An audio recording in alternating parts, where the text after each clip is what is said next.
பணம் படத்துக்கு NSK direction, Krishnan பஞ்சி இருந்தாங்க. அப்புறம் அவங்க வேறு எதுக்கு போயிட்டாங்கன்னா பீம்சிங் தான் டைரக்ஷன். பணம் யார்? முக்கருணாநிதி.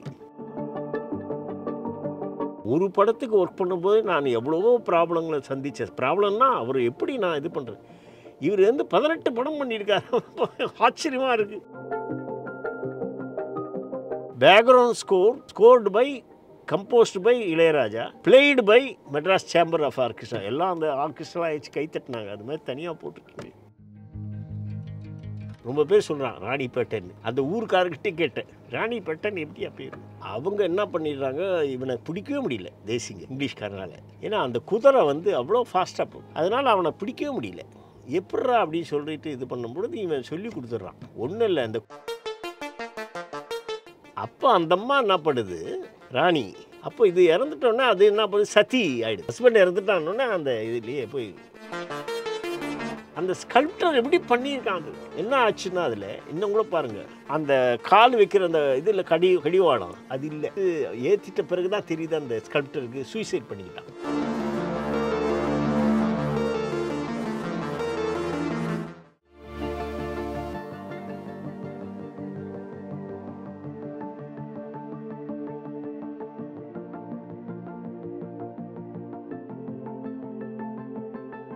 இப்போது டைரக்டர் வந்து பல டக்குன்னு வேறு ஒரு பரிணாமத்துக்கு மாறுறாரு. இப்போ ஜேகே அவரோட ஒர்க் பண்ணுறாங்க, கண்ணதாசன் ஒர்க் பண்ணுறாங்க. திடீர்னு அப்பா கலைஞர் கருணாநிதி வச்சு 2 படத்துக்கு அது முதல்ல 2 படம். அது எப்படி அது அவங்க அவ்வளோ ஃப்ரெண்ட்ஷிப்பாக இருந்தாங்க. காங்கிரஸ்மேன் தான், ஆனால் எல்லாம் டிஎம்கே இவங்களோட தான் எல்லாமே. எல்லாம் ஃப்ரெண்ட்ஷிப்பாக இருந்தது எல்லாமே. ஆமாம்மா, எல்லாமே. அண்ணா அதுரு பைத்தியக்காரன், என்எஸ்கே டைரக்டர் வந்து assistant director, Krishnan Panji direction. பணம் படத்துக்கு என்எஸ்கே டைரக்ஷன், கிருஷ்ணன் பஞ்சி இருந்தாங்க. அப்புறம் அவங்க வேறு எதுக்கு போயிட்டாங்கன்னா பீம்சிங் தான் டைரக்ஷன். பணம் யார்? முக்கருணாநிதி. ஃபஸ்ட்டு எழுத வராரு என்எஸ்கேக்கு சேலத்துலேருந்து. பாட்டு கூட இல்லை என்எஸ்கே. ஆமாம். பணத்தை எங்கே தேடுவேன், இது உண்டியலில் போய் சேர்ந்து விட்டாயோ, இல்லை கிண்டி ரேஸில் போய் விட்டாலோ அப்படி. நல்லா சூப்பராக இருக்கும். இது வரைக்கும் அப்படி தானே இருக்கு. அந்த பணம் ஒரு 100 ரூபா நோட்டு வந்து என்ன பாடுபடுத்துது. NSK direction, Karunanidhi. அதனுடைய கண்டினியூஷன் தான் அம்மையப்பன் ஃபஸ்ட்டு படம். 2வது ராஜாராணினா விதை திருமணம் பற்றிலாம் பேசப்பட்ட படம். அந்த காலகட்டத்தில் அந்த 2 படம் பெருசாக போகலை. அதான ஃபெயிலியர் டைரக்டர்னு தான் பேர் அவருக்கு. ஆனால் அதுக்கப்புறம் 132 படம் பண்ணுறாரு. Tamil, Telugu, Malayalam, Kannada, Hindi. I think one and only director 5 லாங்குவேஜை பண்ணவர்னு நினைக்கிறேன். அது 132 வெரி எல்லாம் பண்ணியிருப்பாங்க. ஹிந்தி பண்ணியிருப்பாங்க, தெலுங்கு பண்ணியிருப்பாங்க, தமிழ் பண்ணியிருப்பாங்க. இவர் மலையாளம், கன்னடம் எல்லாம் கூட பண்ணிட்டார். அது என்னன்னா ஒரு எக்ஸ்பீரியன்ஸ் மாத்திரம் கொடுக்கல. அது இங்கே இருந்து பண்ணதுனால, இவ்வளோ பேர்கிட்ட இருந்ததுனால வேறு. சரி, சாமி இல்லைன்னு சொல்கிறாங்களா, அவங்க கூட இருக்கிறது. சாமி இருக்கிறது சொல்கிறாங்களா, அவங்களோடு இருக்குது. ரெவல்யூஷன் ரைட்டர் ஜெயகாந்தனா சரி அவங்களோடய இருக்கிறது. என்ன மாதிரி அதுவும் அதான் சொன்னார் இவர். ஒரு படத்துக்கு நான் சிவாஜி சேரில் ஒர்க் பண்ணிவிட்டு, இவர் பாக்யராஜ் ஒரு படத்துக்கு ஒர்க் பண்ணும்போது நான் எவ்வளவோ ப்ராப்ளங்களை சந்தித்தேன். ப்ராப்ளம்னா அவர் எப்படி நான் இது பண்ணுறேன். இவர் வந்து 18 படம் பண்ணியிருக்காரு. ஆச்சரியமாக இருக்குது. அந்த காலத்தில் பீம்சிங் வந்து 18 படம் சிவாஜியோட பண்ணியிருக்காரு. எப்படி தான் பார்த்தா அந்த படங்களாம் பார்த்தா எப்படி வேலை வாங்கியிருக்காங்கன்னு தெரியுது அப்படின்றார். அப்போ அதுக்கேற்ற மாதிரி தான் எம்ஜிஆரை வச்சு ஒன்றும் பண்ணவே இல்லை. ஆனால் எம்ஜிஆர் அவரும் ரொம்ப ஃப்ரெண்ட்ஸ் தான். எதனால் அப்படி அவருக்கு சண்டை கண்டன்றது அவ்வளோ இது இல்லை. அதனால எம்ஜிஆரை கூட கடைசியாக என்ன பண்ணார், நீங்கள் நம்ம படம் பண்ணலன்னா கூட நம்ம எம்ஜிஆர் பிக்சர்ஸில் ஏதாவது ஒரு படம் பண்ணி டைரக்ஷன் பண்ணி ஆகணுன்னாரு. அதுக்குள்ளே ஃபாதர் அவருக்கு அது மாதிரி. ஏன்னா அவர் ரத்னகுமாரில் வந்து அவர் ஜூனியர் ஆர்டிஸ்ட். ரத்னகுமார்னு படம். ஆமாம் ஆமாம். P Chinnappa, Bhanumathi, Krishnan Panji direction. அதில் அசிஸ்டன்ட் டைரக்டர் ஃபாதர். அதில் ஜூனியர் ஆர்டிஸ்ட் எம்ஜிஆர். அப்போ எப்பவுமே ஜூனியர் ஆர்டிஸ்ட்டுக்கும் இவங்களுக்கும் அசிஸ்டன்ட் டைரக்டருக்கும் ஒரு பந்தம் இருக்கும். அதனால் அதுலேருந்து அவருக்கு. ஆனால் அந்த இதில் வந்து ஃபாதர் இறந்த அந்த வருஷத்தில் வந்து சில நேரங்களில் சில மனிதருக்கு பெஸ்ட் ஃபிலிம்னு எம்ஜிஆர் இது பண்ணார். ஜெயகாந்தனோட டக்கஃபாக இருந்தால் கூட ராஜராஜ சோழன் விருது கொடுத்தாரு எம்ஜிஆர் ஜெயகாந்தனுக்கு. 1 lakh first time Rajaraja Cholan விருது வருது. அதுக்கு 1 lakh ஜெயகாந்தன். அந்த இதில் வந்து எல்லாமே ஃப்ளெக்சிபிளாக இருந்திருக்காங்க. அப்பா நிறைவேறாத ஒரு விஷயத்தை நீங்கள் பண்ணியிருக்கீங்க. நதியை தேடும் வந்து கடலில் வந்து ஜெயலலிதா அவர்களை வந்து நடிக்க வச்சிங்க. பாட்டு வந்து ரொம்ப அருமையாக இருக்கு. தவிக்குது துடிக்குது இளம் மனசு ரொம்ப. அது எப்படி அவங்க எப்படி எங்கேயோ ஏதோ அது கூட அப்படி தான். பஞ்சவரணாசிலாம் ஒரு கதை. ஏன்னா அதுக்கு முன்னாடி போனா ஒரு கேள்வி குழி வந்து சேலம் இவர் அவர். ஸோ அதே மாதிரி இதுவும் எதுனா ஒரு மாதிரி நல்லா இருக்கும். ஏன்னா எனக்கு வந்து வேறு டைப் ஆஃப் ஃபிலிம் மேக்கிங் தான் நான். ஆனால் பஞ்சவரணாசில் சொன்னார் வேணு சார் ப்ரொடியூசரு. அதுக்கு முன்னாடி முள்ளு மலரும் பண்ணாங்க அவங்க. அடுத்தது இது படம் பண்ணுறாங்க. சரி அவங்க என்ன சொல்கிறாங்களோ அதை கேட்டு நம்ம பண்ணலாம். ஆனால் அது மியூசிக்கலாக இருக்கட்டும். அது வந்து எல்லாமே நான் லீனியர் ஃப்ளாஷ்பேக்ஸ் அது இது அப்படின்லாம் அவர் நம்மளை வந்து பஞ்சவரணாசனம் அப்படின்னு நினச்சிக்கிட்டார். இவர் கொஞ்சம் வேறு அட்வான்ஸ் டைப் அது மாதிரி அது. ஆனால் பாடல்களாக இருக்கட்டும் நல்லா அப்படி இருக்கட்டும்னு சொல்லிட்டு அந்த மாதிரி படத்தில் எல்லாமே பாட்டு நல்லாவே இருக்கும் அந்த படத்தில். ஆமாம். ஐ திங்க் முதல்ல வந்து நீங்கள் பார்த்தீங்கன்னா அந்த படத்தில் நான் என்ன போட்டேன்னா title first time in Indian ஹிஸ்ட்ரியில் background music compose and conducted by Ilaiyaraaja played by Madras chamber ஆர்கெஸ்ட்ரான்னு போட்டிருப்பேன். ஓ அப்படியா? ஃபஸ்ட் டைம் அது மாதிரி வந்தே கிடையாது. இந்த ஐடியா எப்படி வந்து நானே போட்டேன். ராஜா சார் எதுவும் ஏன்னா நேராக இருந்து பார்த்தேன் இல்லையா. ஏன்னா அந்த மெட்ராஸ் சேம்பர் ஆஃப் ஆர்கெஸ்ட்ரா கம்ப்ளீட்டாக பேக்ரவுண்ட் மியூசிக் இருந்தாங்க. அதனால் மியூசிக் டைரக்டர் தனியாக வரும் பேர் அவர். Background scored by composed by Ilaiyaraaja played by Madras chamber of orchestra. எல்லாம் அந்த ஆர்கெஸ்ட்ரா ஆயிடுச்சு கை தட்டினாங்க. அது மாதிரி தனியாக போட்டிருக்கீங்க. என்னங்க நீங்கள் அதை போட்டிருக்கீங்க? இல்லை அவங்க அந்த 3 நாள் அவங்க வாசித்தாங்களே அவங்களுக்கு ஒரு கிரெடிட்டு உங்களுக்கு நீங்கள் தனியாக கம்போஸ் பண்ணியிருக்கீங்கன்ற ஒரு விஷயம் நமக்கு இங்கிலீஷ் படம்லாம் பார்க்குறோம்ல. ஆமாம் ஆமாம் ஆமாம் ஆமாம். பேக்ரவுண்ட் மியூசிக் தனியாக வரும். அவங்க பேர் வரும். ஜான் வில்லியம்ஸ்னால் அவர் ஜான் வில்லியம்ஸ் வரும் ஆமாம் பேர். ஸோ அந்த மாதிரி ஒரு விஷயம்லாம் நடந்துடுச்சு. இப்போவும் அது மாதிரி நடக்கணுன்றதான் நமக்கு ப்ரெசன்டபுளாக இருக்கணும் அப்படின்றது தான் நம்ம. ஜெயலலிதா அவர்கள்ட்ட உங்களோட தனிப்பட்ட நட்பு அவங்களாம் நல்லா. ஏன்னா அதுக்கு முன்னாடி அசிஸ்டன்ட் டைரக்டர் 2 படம் பண்ணியிருக்காரு. கணவன் மனைவி முத்துராமனும் ஜெயலலிதா நடிச்சிருப்பாங்க. பாதுகாப்பு சிவாஜி கணேசனோட. அப்போ அசிஸ்டன்ட் டைரக்டர் இருந்ததுனால நம்மளை அதெல்லாம் பிரில்லியன்ட் உமன். பேசுறது அதெல்லாம் ஞாபகம் வச்சுக்கிறது, டைலாக்கை ஞாபகம் வச்சுக்கிறது, டப்பிங்கில் வந்து டக்குன்னு அந்த ஸ்கிரிப்டை பார்க்காம டப்பிங்கில் கரெக்டாக சொல்லிவிடுவாங்க. மியூசிக்கல் சென்ஸ் இருக்கவங்க. பியானோ வாசிப்பாங்க, நாவல் வாசிப்பாங்க நிறையாவே. ஜெயகாந்தன்னா தான் ரொம்ப பிடிக்கும். அந்த நாவல்லாம் படிச்சுட்டு அப்படியே கூட சொல்லுவாங்க. முதல்ல சில நேரங்கள் சில மனிதர்களே ஜெயலலிதா தான் நடிக்கிறதா இருந்தது. ஓஹோ. அப்போ தான் ஜேகே சொன்னார், இல்லை அந்தம்மா எப்போவுமே இப்போ ஒரு மாதிரி இதுதான் இருக்காங்க, நம்ம கேரக்டர் அப்படி வேண்டாம், ஒரு காமனாக இருக்கார், வேறு யாருன்னா சிந்திங்க அப்படின்னு தான் சொல்லுவாங்க. லட்சுமி இது பண்ணுது என்னென்னா அந்தம்மாவுக்கு நடிக்கணும்னு அதில் அபிநய சரஸ்வதின்னு சொல்கிறாங்க இல்லையா, சரோஜா தேவி. ஆக்சுவலாக இந்த அம்மாவுக்கு தான் சொல்லியிருக்கணும். எல்லாமே இருக்கு. பாடல், டைரக்ஷன். சண்டி ராணின்னு அப்போவே டைரக்ட் பண்ணியிருக்காங்களே, ஃபீமேல் டைரக்டர். அவங்க நல்ல வேளை அறந்தை மணியன் வந்து இது பண்ணி வச்சுருக்காரு, டாக்குமெண்ட்ரி பானுமதி மாவை. அப்படியா? இன்னொருத்தர் தஞ்சாவூர் கவிராயர் வந்து பேட்டி எடுத்து வச்சுருக்காரு. இதில் வந்தது, ஹிந்துலி இதிலலாம் வந்தது, பேட்டி எடுத்து வச்சுருக்காரு. ரியலாகவே பேசியிருந்தோம். இல்லை அது மாதிரி நான் சொல்கிறேன், டாக்குமெண்டேஷன் இருக்கும். நாட் ஓன்லி ஃபிலிமை நான் சொல்ல, நம்ம சுற்றுப்புற சூழ்நிலை எப்படி இருந்தது, என்ன சமாச்சாரம், ஹிஸ்டாரிக்கலாக என்னென்ன பிளேஸு. இப்போ ராணிப்பேட்டைன்னு சொல்கிறாங்க, ரொம்ப பேர் சொல்கிறான் ராணிப்பேட்டைன்னு. அந்த ஊருக்காரர்கிட்டே கேட்டேன், ராணிப்பேட்டைன்னு எப்படியா பேர்? என்னமோ ராணி இருந்து அங்கே போல ஏதோ ஒரு ஒன்றும் இல்லை, தேசிங் ராஜா அவன் வந்து சுல்தான், அப்போ ஆற்காடு நவாபனுடைய இவங்களுடைய இது. அவங்க என்ன பண்ணிடுறாங்க, இவனை பிடிக்கவே முடியல தேசிங்க இங்கிலீஷ்காரனால். ஏன்னா அந்த குதிரை வந்து அவ்வளோ ஃபாஸ்ட்டாக போகும், அப்படி யானை அளவுக்கு எகிருது. அதனால் அவனை பிடிக்கவே முடியல. எப்பட்றா அப்படின்னு சொல்லிட்டு இது பண்ணும்பொழுது இவன் சொல்லி கொடுத்துட்றான், ஒன்றும் இல்லை அந்த குதிரையை காலை வெட்டிடுங்க அப்படின்றான். குதிரையை காலை வெட்டினோடனே விடறான், க்ளோஸ் பண்ணிடுறான் இங்கிலீஷ். அப்போ அந்த அம்மா என்ன பண்ணுது, ராணி, ஏன்னா தேசிங்கு வந்து வட இந்தியாவிலேருந்து வந்தவன் தான், ராஜஸ்தான் ராஜ்புத். அவன் இங்கே வந்து இங்கெல்லாம் இதுக்காக இங்கிலீஷ்காரனை எதிர்த்து இது பண்ணியிருக்கான். அப்போ இது இறந்துட்டோன்னே அது என்ன பண்ணுது, சதி ஆகிடுது.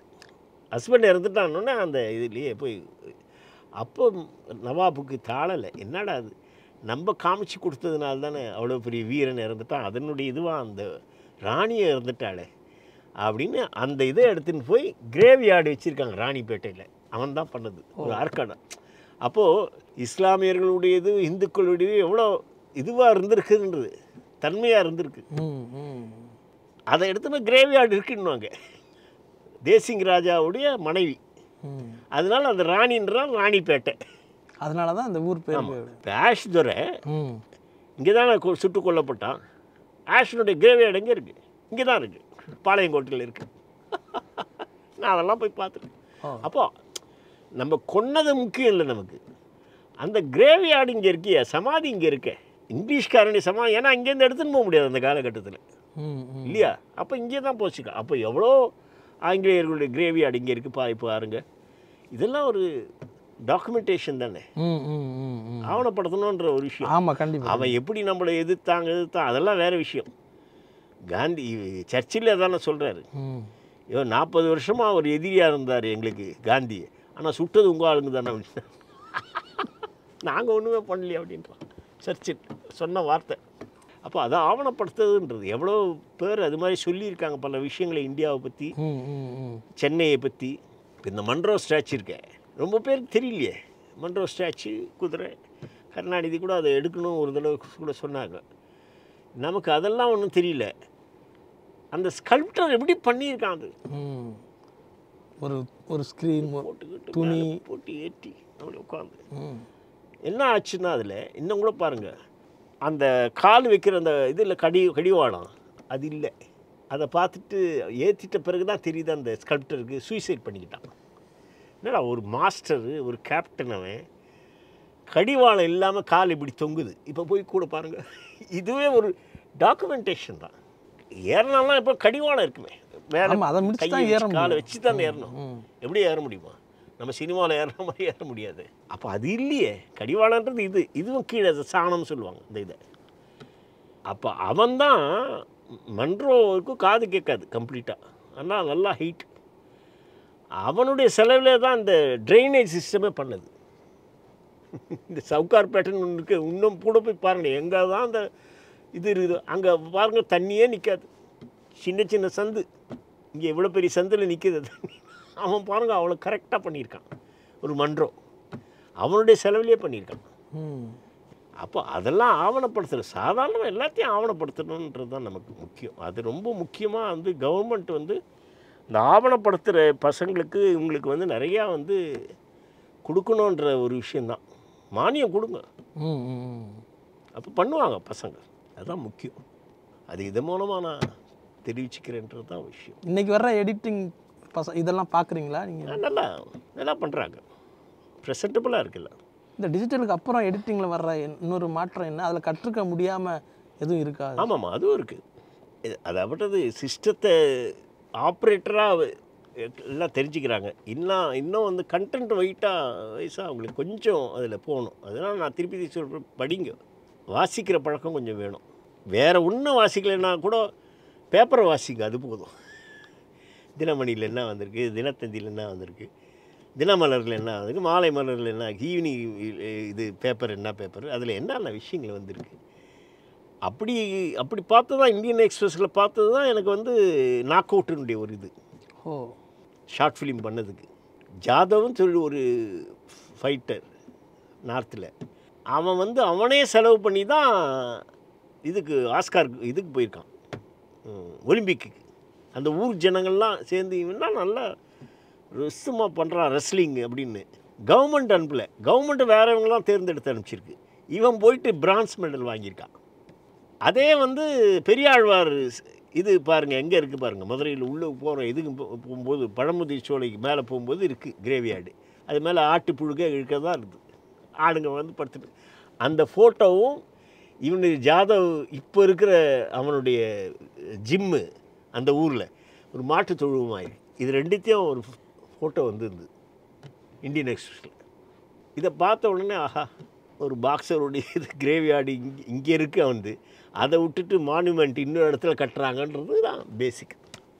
Knock out first short film in Tamil இல்லையா? நான் பண்ணது டைரக்ஷன், எனக்கு நேஷ்னல் அவார்டு பெஸ்ட்டு டைரக்ஷன் கிடச்சிது.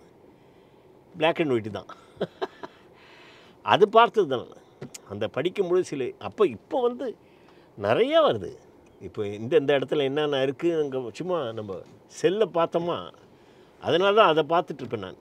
அவன் ஆட்டம் கண்டுபிடிச்சவன் அவன் இது கண்டுபிடிக்கலையே, அழிவு கண்டுபிடிக்கலையே, அவன் அழுகுறான் அப்புறம். அதான் நோலன் டைரக்ஷனில் வந்தது. அதுலேயே அவன் கூட என்ன காமிச்சிருப்பான், அந்த அணுகுண்டு வெடிக்கிறது சத்தம் போட்டிருக்க மாட்டான் பாருங்கள். அது சத்தத்தை மாத்திரம் போடல, சைலண்ட்டாக போகும். ஏன்னா அது வெடித்து எப்படி இதாச்சு, எவ்வளோ செதறி போச்சு, எவ்வளோ ஜப்பானே அழிஞ்சுதுன்ற ஒரு விஷயத்த அந்த இதை காமிக்கும் போது மாத்திரம் சவுண்டு போட்டிருக்க மாட்டான். ஏன்னா அது வேண்டான்னு விட்டுட்டான் பாருங்கள் அந்த ஃபிலிம் மேக்கர். அது மாதிரி பல விஷயங்கள். மனோஜ்குமார்னு ஒரு டைரக்டர் கூட ஹிந்தியில், அவர் ஒரு நடித்தே டைரக்ஷன் பண்ணார். அதில் ஒரு பையன், அவருடைய பையனுக்கு காது கேட்கல, தெரியல இவருக்கு அப்பனுக்கு. அப்போ அந்த பையன் அந்த சைடில் உட்காந்துருக்கான், அப்படி திரும்பி உட்காந்துருக்கான். இந்த சைடில் ஒரு டேபிள் இருக்குது. இவர் அப்பா இங்கே நின்றுட்டுருக்கார் அவருடைய. அப்போது கை தவறி அந்த கிளாஸ் கீழே விழுந்துடுது, சடங் பிடிங் கிடிங்னு இதாகுது. அவன் அப்படியே உட்காந்துருக்கான், அந்த பையன் அந்த சைட்லேயே பார்த்து உட்காந்துருக்கான். இவனுக்கு அப்போ தான் தெரியுது, என்னடா சவுண்டு கேட்டு திரும்பி பார்க்கணும்ல, காது கேட்கலையா அப்போது அப்படின்னு இவனுக்கு அப்போ தான் புரியுது சீன் அப்படி. அதில் சவுண்ட் இன்ஜினியர் மங்கேஷ் தேசாய்னு பேர் அங்கே சாந்தாராம் ஸ்டுடியோவில். அப்போ நான் இருக்கேங்க. அவர் சவுண்டு வந்து கட் பண்ணிட்டார். சவுண்ட் இன்ஜினியர் கட் பண்ணுறான், எவ்வளோ சென்ஸ் பாருங்கள். மியூசிக்கல் சென்ஸ் எப்படி இருக்கணுமோ அதேமாதிரி ஸ்டோரி சென்ஸ் ஒரு சவுண்ட் இன்ஜினியருக்கு வேண்டும். கட் பண்ணிட்டார் மனோஜ்குமார். இல்லை நாங்கள்லாம் sound sir, sound no, why sound no sir, glass breaking. அவர் சொன்னார் அவனுக்கு கேட்கல, அதனால் கட் பண்ணிட்டார். நீங்கள் அலறீங்களே இப்போது, அது மாதிரியே பாருங்கள் அவன் அலறலை. நீங்கள் சவுண்டு கேட்காதனால அலறீங்களா இல்லையா, அதே தான் அவனுக்கு கேட்கல, அவன் சைலண்ட்டாக இருந்தான். நீங்கள் சவுண்டு கேட்டுட்டு அலறீங்க, ஏன்னா விஷுவல் உங்களுக்கு இருக்குது. சவுண்டு வரலையேன்னு அலறீங்கல்ல, அப்போ அந்த பையனுக்கு எவ்வளோ கஷ்டமாக இருக்கும், அப்பனுக்கு எப்படி தெரியும் பாவம். ஆனால் ஐம் க்ளோசிங் அப்படின்றான். ஆச்சரியமாக போச்சு. சவுண்ட் இன்ஜினியர் ஒரு ஸ்க்ரீன் பிளேக்குள்ளார வரான்ற ஒரு விஷயம் இருக்குல்ல, அது ஒரு லேர்னிங் ப்ராசஸ் நமக்கு அவங்கக்கிட்ட இருந்துலாம்.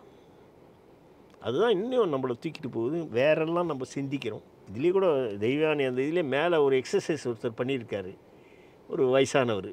ஏன்னா மூக்கு பிடிக்கிறாரு, இப்படி பண்ணுறா ஆடுறாரு. அப்போ நான் என்ன பண்ணேன், கொஞ்சம் தூரத்தில் எங்கேயும் சர்ச் பெல் டடாங் அல்லா அக்பர் அல்லா அப்படி கேட்குது. ரெண்டுத்தையும் சவுண்டு மிக்ஸ். ஏன்னா மொட்டை மாடியில் கேட்கும் சவுண்டெல்லாம். இப்போ இந்த மாதிரி ரூமில் இது எவ்வளோ சர்ச் இருக்குது, பின்னாடி இருக்குது, எவ்வளோ இது இருக்குது, மசூதி இருக்குது. அந்த சைடில் இப்போ நடந்து போகும்போது நம்ம கேட்குறோம்ல, காலையில் 4:30 மணிக்கு நடந்து போகிறோம், எத்தனை மணிக்கு பாங்கு வருது, எந்த சைடில், இந்த சைடில் சடங்குபடான்னு கேட்குது. மார்கழி திங்கள் மதி என்னென்னா எங்கேயோ கேட்குது.